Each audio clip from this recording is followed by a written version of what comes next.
Hello student, कैसे हैं आप सभी का स्वागत है हमारे यूट्यूब चैनल में। दोस्तों, जैसा कि आपको पता है, हमारी एनसीईआरटी की जो सीरीज है चैप्टर वाइज जो है चल रही है, आपको पता ही होगा। तो दोस्तों, हम एनसीईआरटी जो है कवर कर रहे हैं चैप्टर वाइज। और दोस्तों, जो एनसीईआरटी जो है, इस ये जो बहुत सारी बड़ी बड़ी कोचिंग हैं, जो कोचिंग माफिया हैं, वो 2000 5000 10,000 में ये जो है एनसीईआरटी का कोर्स करवाते हैं। दोस्तों, ये जो है हमने जो ये मुहिम चलाई है, ये फ्री ऑफ कॉस्ट है, यूट्यूब चैनल पर आपको देखने को मिलेगी। इससे रिलेटेड जितने भी नोट्स पीडीएफ जो होंगी, वो सब हमारे यूट्यूब जो टेलीग्राम चैनल है इसका, ज्ञान कुलम के नाम से हमारे यूट्यूब चैनल का ये टेलीग्राम चैनल भी है। तो वहाँ पे देखने को वो सारी चीज़ें आपको मिल जाएंगी, वहाँ से डाउनलोड करके आप पढ़ सकते हैं सारी पीडीएफ। ठीक है, तो देर ना करते हुए दोस्तों, हम स्टार्ट करते हैं अपनी क्लास को, ताकि हमारी ये सीरीज जो है जल्दी से कवर हो जाए और हम फिर दूसरी जो है एनसीईआरटी लेके आएंगे इसके बाद। और ये चैप्टर वाइज हम आगे बढ़ते रहेंगे, क्लास वाइज आगे बढ़ते रहेंगे, और सब्जेक्ट वाइज हम आगे बढ़ते रहेंगे। दोस्तों, जैसे ही हमारी ज्योग्राफी की एनसीईआरटी कंप्लीट हो जाएगी, उसके बाद हम पॉलिटी की लाएंगे, उसके बाद फिर हम जो है इकोनॉमी की लाएंगे, हिस्ट्री की लाएंगे। इस तरह से हम सारी एनसीईआरटी जो है उनको पूरा कवर करेंगे। तो दोस्तों, आज का जो चैप्टर है उसका नाम है हमारी पृथ्वी। इसके बारे में हम बात करने वाले हैं। तो हमारी पृथ्वी जो है कैसे, हमारी पृथ्वी के अंदर जो क्या क्या चीज़ है पाई जाती है, वो उसके बारे में बात करने वाले हैं। तो सबसे पहले, हमारी पृथ्वी एक गतिशील ग्रह है और इसके अंदर बाहर जो निरंतर परिवर्तन होता रहता है, उसके बारे में आपने कभी सोचा नहीं होगा। लेकिन अगर सोचा भी है तो हम इसकी आंतरिक भाग जो है, पृथ्वी की जो इनर कोर जो होती है, उसके बारे में हम बात करने वाले हैं। दोस्तों, तो ये कैसे बनी हुई है, कौन कौन से जो है पदार्थ हैं इसमें, और क्या क्या पाया जाता है, वो सारी चीज़ें आपको इसमें देखने को मिलेंगी। तो बात करते हैं, आज की मेन हेडिंग है पृथ्वी की जो है, पृथ्वी की आंतरिक भाग, पृथ्वी का जो है आंतरिक भाग, उसके बारे में बात करेंगे। वैसे ये गोलाकार आपको आकार दिखाया हुआ है, तो ये बहुत सही दिखाया हुआ है, इसमें आप समझ सकते हैं। मैं आपको बताऊंगा भी कैसे क्या सीन है। लेकिन इसके अलावा आपको, जब आप इससे आगे वाली एनसीईआरटी देखेंगे, तो उसमें एक भाग ऐसे करके आपको मिलेगा, इस तरीके से। उसमें आपको जो है लेयर समझाई गई होंगी। सबसे पहले आपको जो है क्रस्ट, कोर, मेटल जो है सारी चीज़ समझाई गई होंगी। तो वो जो है आपको आगे देखने को मिलेगा। और उससे पहले हम जो है इस चैप्टर में जितना दिया गया है उतना हम आपको समझाने की कोशिश करेंगे। ठीक, तो अब स्टार्ट करते हैं। जैसे इसमें दिया गया है, पहले तो मैं आपको इस चित्र को डिफाइन कर दूं एक बार। ये वाला, ये मान लो हमने ये वाला सीन यहाँ से निकाल दिया गया। तो अब जो जो नीचे का भाग होता है, ये सबसे नीचे का जो भाग है, इसको क्या बोलते हैं? इसको क्रोड बोलते हैं, क्रोड। ठीक है, इसको बोलते हैं क्रोड। इसके बीच में जो भाग होता है, इसको बोलते हैं मेटल, इसको बोलते हैं मेटल। और इसको जो सबसे ऊपर का भाग होता है, उसको क्या बोलते हैं? क्रस्ट, उसको क्रस्ट बोलते हैं। तो ये चीज़ आप ध्यान से याद रखें। अब मेटल के दो भाग होते हैं, क्रोड के दो भाग होते हैं, और कितने कितने, इसमें बहुत डिटेल चर्चा है। मैं अगर इस पर डिस्कस करने लग जाऊं तो पूरी क्लास जो है इसमें डिस्कस की जा सकती है इसी टॉपिकों पे। क्योंकि इसमें क्या सीन होता है कि इसकी जो है, इनकी लंबाई कितनी होती है, क्रस्ट कोर में कौन कौन से अवयव या पदार्थ पाए जाते हैं, और कहाँ पर पानी पानी कहाँ पर कितने किलोमीटर यानी कितने मीटर कितने फुट के अंदर मिलता है, मेटल हमें कहाँ मिलते हैं। ठीक है, ये सारी चीज़ें आपको देखने को मिलेंगी। तो वो डिटेल में हम डिस्कस करेंगे, उसके लिए डोंट वरी। आगे हमारा नोट्स का जो जो जो हमारा जो नोट्स का जो कंटेंट आने वाला है, वीडियोस आने वाली हैं, उसमें आपको ये सारी चीज़ें डिटेल में जानने को मिलेंगी। और इसके अलावा जो आगे की एनसीईआरटी हैं, उनमें भी ये चीज़ें डिटेल में दी हुई हैं, तो वहाँ पर हम बताएंगे। और अभी हम बताएंगे तो आपको पता है, ये 7th क्लास की एनसीईआरटी है, इसमें हम ज़्यादा डिटेल में जाएंगे तो आपको हो सकता है कि थोड़ा समझने में दिक्कत हो। तो यही है, हम बात करते हैं। ये देखिए, ये जो है, ये क्या है? ये कोड है। अब दो भाग होते हैं, कोर के जो है कोर जो होती है उसके दो भाग होते हैं, आंतरिक कोर और बाह्य कोर। अब उसके बाद मेटल की बात करते हैं तो देखो मेटल जो है ये जो क्रोड और मेटल के बीच में जो सीमा है उसको क्रोड मेटल सीमा कहते हैं। और इसके अलावा ये मेटल है आपकी बीच में जो पीली पीली आपको दिखाई दे रही है ये। और इसके अलावा जो है ऊपर जो है इसको स्थलमंडल या परपटी कहा जाता है, जो परपटी सबसे ऊपर वाली होती है, और स्थलमंडल ये जो रेड रेड सा दिख रहा है इसको स्थलमंडल कहते हैं, या आप इसको जो है क्रस्ट भी बोल सकते हैं। ठीक, तो ये चीज़ है आपको समझ में आई होगी। अब आगे हम बात करते हैं। एक प्याज की तरह पृथ्वी भी एक के ऊपर संकेंद्री परतों से बनी हुई है। जैसे प्याज में जैसे परतें होती हैं इस तरीके से इस तरीके से इस तरीके से इस तरीके से प्याज होती है इस तरीके से, तो ऐसे ही क्या है हमारी पृथ्वी भी बनी हुई है, उसमें भी परतें हैं। तो ये चीज़ें आपको बहुत ज़रूरी हैं ये समझने के लिए, तो मैंने आपको बता ही दिया। अब इसके अलावा पृथ्वी की सतह सबसे ऊपरी जो परत होती है उसको क्या बोलते हैं, उसको परपटी कहते हैं। जो परपटी जो है ये वाली देखो ये सतह है, ये वाली जो सतह है ये क्या है परपटी है, भूपरपटी बोलते हैं इसको।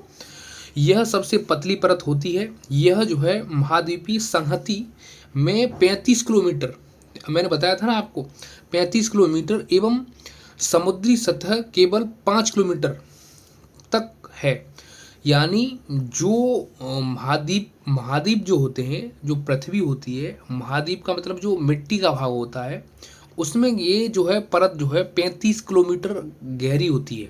ठीक, और जो समुद्री भाग होता है वहाँ पर जो है ये 5 किलोमीटर जो है होती है।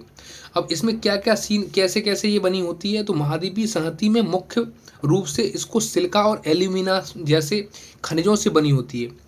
इसमें सिलिका और एल्यूमिनियम ये जो है पर खनिज जो होते हैं वो उनसे बनी होती है। और इसके अलावा इसे सीएल या सिलिका या एल्यूमिना भी कहा जाता है। ये चीज़ आप ध्यान में रख सकते हैं।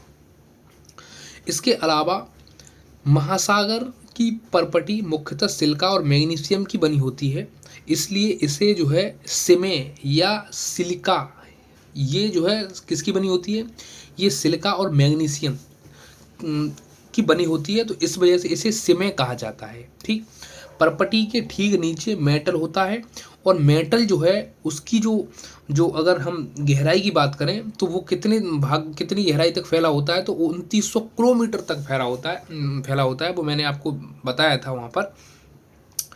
इसकी जो है सबसे आंतरिक परत क्रोड होती है। सबसे आंतरिक परत मैंने आपको बताया क्रोड होती है सबसे अंदर वाली, तो वो तो जो है और ज़्यादा गहरी होती है, उसके बारे में अभी जानेंगे। अब भूपरपटी पर हमें क्या क्या देखने को मिलता है ये आप चीज़ें देख सकते हैं।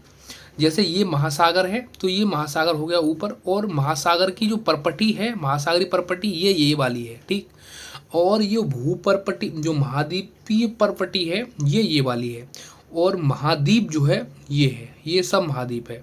तो ये चीज़ें आपको डिस्कस बहुत ज़रूरी थी, तो आपने देख भी ली होंगी। अब इसके बाद एक पॉइंट में यहाँ पर और डिस्कस करने वाला हूँ क्योंकि ये चीज़ बहुत ज़रूरी है। अब जैसा कि आप देख रहे हैं कि विश्व की सबसे गहरी खान दक्षिण अफ्रीका में स्थित है। विश्व की सबसे गहरी खान जो है वो कहाँ स्थित है, दक्षिण अफ्रीका में, और इसकी गहराई 4 किलोमीटर है। तेल की खोज में इंजीनियर 6 किलोमीटर तक खोद चुके हैं। अब जैसे तेल की जो खोज करने के लिए इंजीनियरों ने 6 किलोमीटर गहराई तक खोद कर ली है। अब उसके बाद पृथ्वी के केंद्र तक पहुंचने के लिए जो बिल्कुल असंभव, आपको समुद्र की सतह पर 6000 किलोमीटर की गहराई तक खोदना होगा। अगर तुम्हें पृथ्वी की यहाँ से ये वाली सतह है, यहाँ से अगर यहाँ तक जाना है तो ये दूरी कितनी होगी, ये 6000 किलोमीटर की गहराई होगी। इसमें कितनी, 6000 किलोमीटर की गहराई। तो ये चीज़ आपको देखने वाली है, समझने वाली है, तो मैं वही बता रहा था। और इसमें और भी डिटेल चीज़ें डिस्कस हो सकती हैं, वो आगे होंगी। तो यानी यहाँ से यहाँ तक की अगर दूरी नापी जाए गहराई तो वो कितनी है, 6K किलोमीटर्स। ठीक है, ये याद रखें ये जो है। अब उसके बाद चलते हैं ऊपर। देखते हैं आगे क्या सीन है। तो जिसकी त्रिज्या 3500 किलोमीटर है, जिसकी त्रिज्या लगभग 3500 किलोमीटर की है, जो त्रिज्या है वो आपने ऊपर देखी है। और इसके अलावा मुख्यतः निकल और लोहे की बनी होती है। और निफ़े, इसको क्या बोलते हैं, निफ़े बोलते हैं। निफ़े का मतलब निकिल और फेरस कहते हैं इसको। तो केंद्रीय कोण का तापमान एवं दाब काफ़ी उच्च होता है, यानी काफ़ी ज़्यादा होता है। ठीक। अब इसके अलावा सेल और खनिज की बात करते हैं। उससे पहले ये सीन और डिस्कस कर लेते हैं। क्या आप जानते हैं पृथ्वी के आयतन का लेवल केवल 1% हिस्सा ही परपटी परपटी है, और 84% मेटल है, और 15% जो हिस्सा है वो क्रोड है। और पृथ्वी की त्रिज्या की जो अगर दूरी अगर नापी जाए ऐसे करके, ये मैं बता रहा था जो, तो ये वाली दूरी कितनी है यहाँ से यहाँ तक, तो 6371 किलोमीटर है। ये अलग अलग सोर्सों में अलग अलग तरीके से दी हुई है। किसी में 6000 बताई है, किसी में 6400 बताई है, किसी में 6371 बताइए, किसी में अलग अलग तरीके से दी हुई है। तो उसके लिए डोंट वरी, जो तीनों में से एक दी गई होगी एग्जाम में तो उसमें आप टिक लगा सकते हैं, डोंट वरी। और जब हमारा कोर्स आएगा तो उसमें मैं तीनों चीज़ें आपको बताऊंगा कि किसमें कौन सी साक्ष्य के हिसाब से कि किसमें कितनी दी हुई है, उसमें हम इंक्लूड करते जा रहे हैं अपने कोर्स में, इंक्लूड करते जा रहे हैं कि एनसीईआरटी में कितना दिया गया है डाटा, उस और जो एडवांस बुक है उसमें कितना दिया गया है, ये सारी चीज़ें। लेकिन बेस जो है एनसीईआरटी को ही माना जाता है। अब बात करते हैं सेल और खनिजों के बारे में। तो पृथ्वी की परपटी अनेक प्रकार की सेलों से बनी होती है, और पृथ्वी की परपटी बनाने वाले खनिज पदार्थ के किसी भी प्राकृतिक पिंड को सेल कहते हैं। और सेल जो है विभिन्न रंग, आकार एवं गठन की हो सकती है। सेल जो है बहुत तरीके के आकार की हो सकती है, बहुत तरीके के जो है कलर की हो सकती है। तो इसमें जो है आपको ये देखने को तरह तरह की चीज़ें मिलेंगी सेल्स जो है। उसके बाद मुख्य रूप से सेल 3 प्रकार की होती हैं, ये तो आपको ही पता होगा।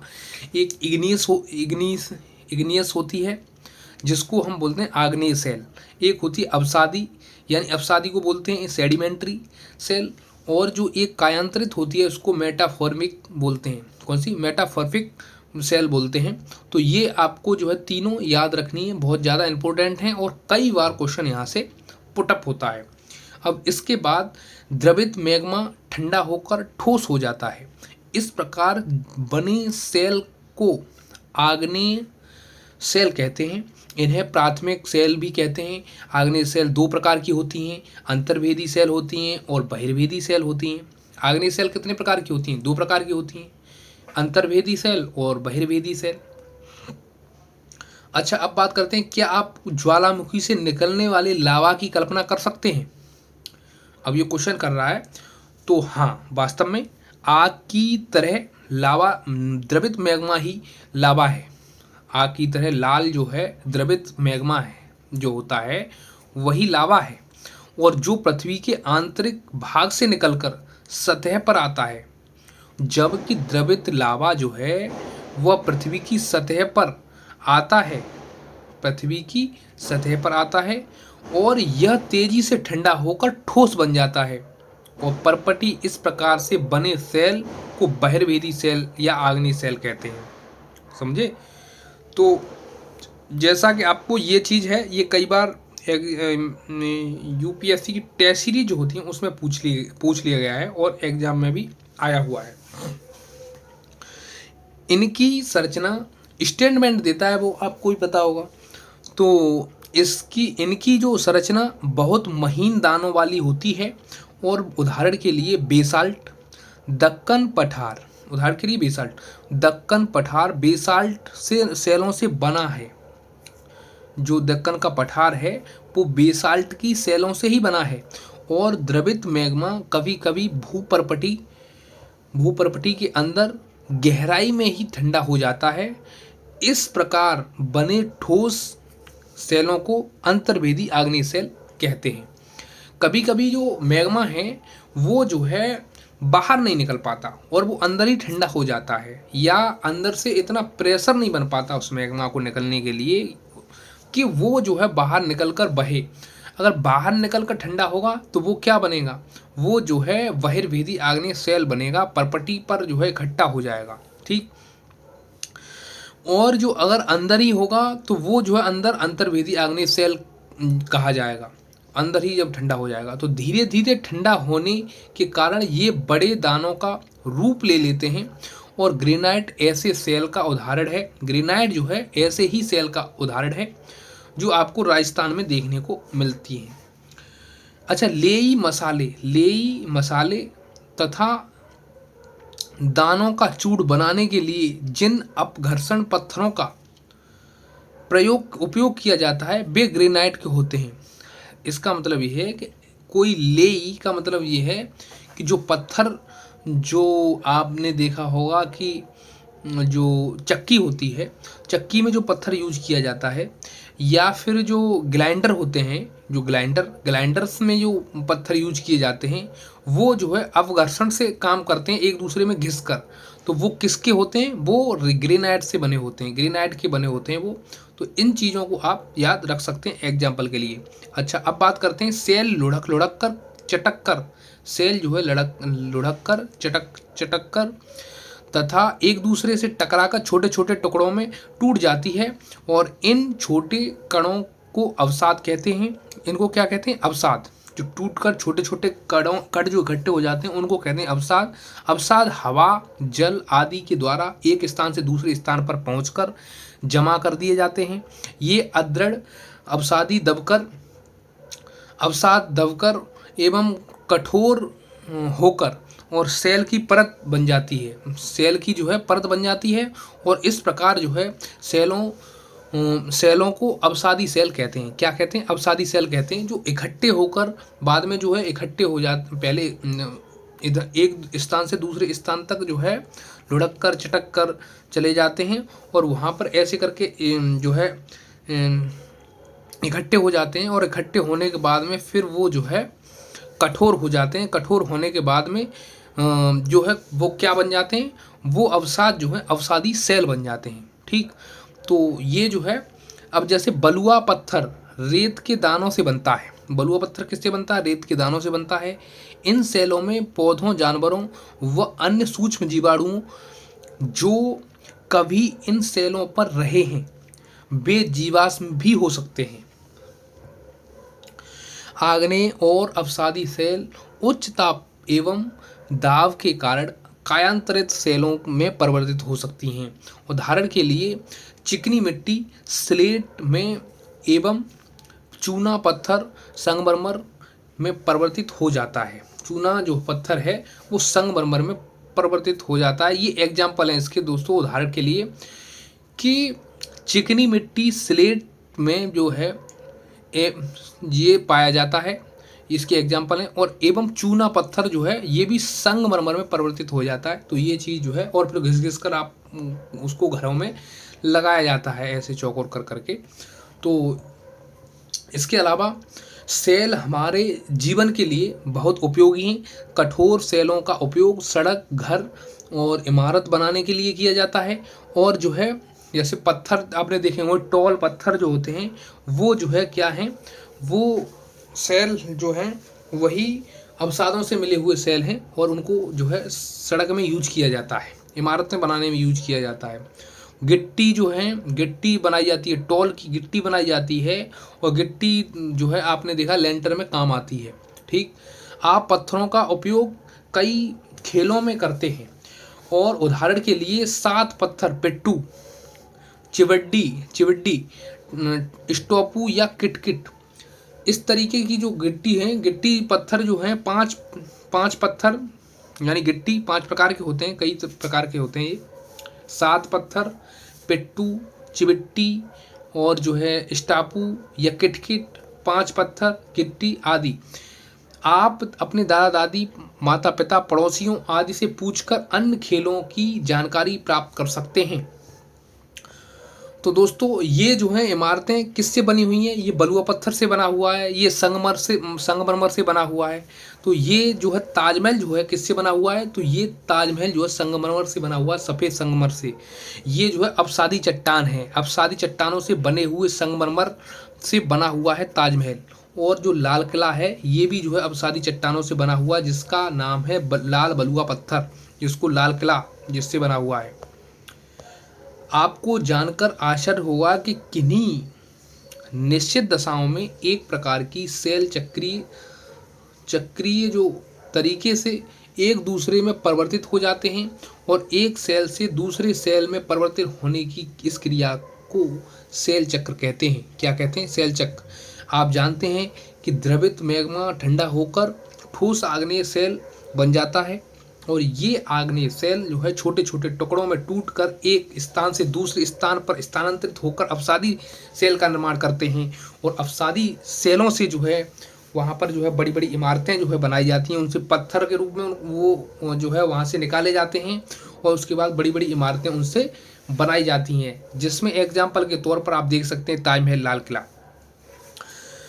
अच्छा, उसके बाद ताप और दाब के कारण ये आग्नेय एवं अवसादी सेल कायांतरित सेल में बदल जाते हैं और इसके अलावा अत्यधिक दाब एवं ताप एवं दाब के कारण कायांतरित सेल पुनः पिघलकर द्रवित मैग्मा बन जाती हैं और यह द्रवित मैग्मा पुनः ठंडा होकर ठोस आग्नेय सेल में परिवर्तित हो जाता है।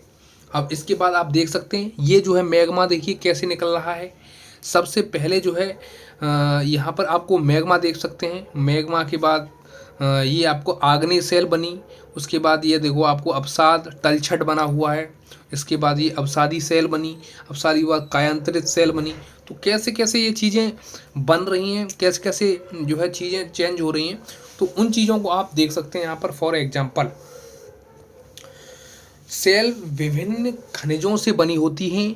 खनिज प्राकृतिक रूप में पाए जाने वाले पदार्थ हैं और जिनका निश्चित भौतिक गुणधर्म जो है एवं निश्चित रासायनिक मिश्रण होता है। और खनिज मानव जाति के लिए बहुत ज़्यादा महत्वपूर्ण हैं और कुछ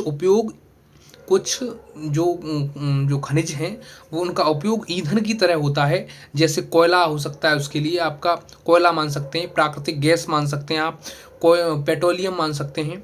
तो ये जो हैं ये खनिज ही हैं, लेकिन खनिज पदार्थ जो है ये किसके रूप में, ईंधन के रूप में जो है उपयोग किए जाते हैं। इनका उपयोग उद्योगों, औषधि एवं उर्वरकों में भी होता है, जैसे लोहा, एल्यूमिनियम, सोना, यूरेनियम, ये सारी चीज़ें। अब जैसे सोना है, सोने की लोग भस्म बना के खाते हैं। एल्यूमिनियम जो है आपने देखा होगा बिजली के काम में एल्यूमिनियम बहुत यूज होता है। बर्तन बनाने के लिए एल्यूमिनियम यूज होता है। औषधि बनाने के लिए सोना यूज होता है। यूरेनियम जो हम बम वगैरह बनाते हैं, जो हम अपनी वेपन्स वगैरह बनाते हैं, उनमें यूरेनियम यूज होता है। ठीक है, औषधियाँ बनाते हैं तो औषधियों में देखो आयरन भी यूज होता है, सोना भी यूज होता है। उर्वरक बनाते हैं तो उर्वरकों में भी हमारी बहुत सारी चीज़ें ये यूज होती हैं। तो दोस्तों ये जो है आपसे इस चैप्टर से आपको खनिजों के बारे में बहुत सारी जानकारी मिली होगी और ये चैप्टर यहाँ तक ही था, पूरा हो गया। इसके अलावा मैं आपसे रिक्वेस्ट करूँगा कि अगर आपने ये पूरा चैप्टर कंप्लीट किया है तो इसके क्वेश्चन आंसर ज़रूर बनाएं, क्योंकि जब कोई बंदा पूरा चैप्टर पढ़ने के बाद इनको छोड़ देता है तो उसका जो है उसके कंसेप्ट जो हैं वो क्लियर पढ़ने में तो हो जाते हैं लेकिन लिखने में नहीं हो पाते। और लिखने के लिए जब आप 5,000, 10,000, 2,000, 25,000 की मेंटरशिप और ये जो आंसर राइटिंग का जो बैच खरीदते हैं, तो ये दोस्तों आंसर राइटिंग में आपकी जो है ये वाले क्वेश्चन जो है स्टार्टिंग में आपको सॉल्व करवाए जाते हैं। तो मैं तो ये कहूँगा कि ये वाले क्वेश्चन अगर आप पहले से ही सॉल्व करके जाएंगे तो आपको जो है आंसर राइटिंग करने में वहाँ पर ये क्वेश्चनों पर टाइम नहीं देना पड़ेगा, आप डायरेक्ट आंसर लिख सकते हैं। और आपकी जो मेंटलिटी जो पावर है मेंटलिटी ग्रोथ है वो इतनी ज़्यादा हो जाएगी, इतनी ज़्यादा बढ़ जाएगी, जिससे आप अगर एनसीईआरटी का पहले आंसर लिखेंगे, उसके बाद में आप जो है जो पीवाईक्यू को देखेंगे, और पीवाईक्यू के बाद जो है फिर आप मेंस प्रैक्टिस जो क्वेश्चन होते हैं उनकी प्रैक्टिस करेंगे, उसके बाद आप टेस्ट सीरीज लगाएंगे। तो टेस्ट सीरीज में आपको मज़ा आएगा, आप जो है बहुत ही ज़्यादा अच्छा फील करेंगे, और आपके नंबर बहुत ज़्यादा, आपका टेस्ट सबसे यूनिक होगा। ये चीज़ मैं क्यों बता रहा हूँ कि ये सारी चीज़ें मैं खुद फील कर रहा हूँ और मैं इन चीज़ों से गुजर रहा हूँ, तो मुझे इसलिए पता है। तो दोस्तों, इस वजह से मैं रिक्वेस्ट करूँगा आपसे कि आप इन चीज़ों झंझटों में ना पड़ें।